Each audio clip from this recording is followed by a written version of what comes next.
Wow, ready na sila sa kanilang pang-UN. Okay lang, bebe. Oh. Hindi pa yan. Patingin nga atin na sa'yo, ikaw ay ano? Korea.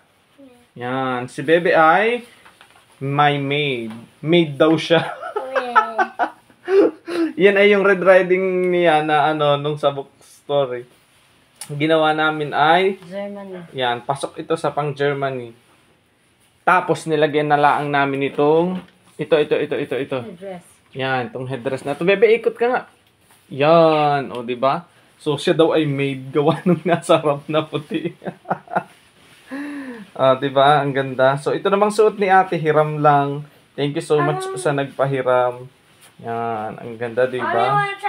Trying to do shit. Bebe, patingin lang sa'yo. Mag-ano ka nga sa akin, mag-post ka nga ng maganda. 1. Oh my God. Okay, my maid? Di ba maganda din, ano? Ganda, bagay sa'yo yan.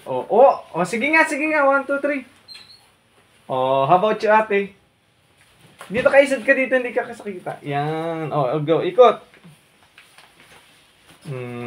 Di ba? Matanda na. Ganda.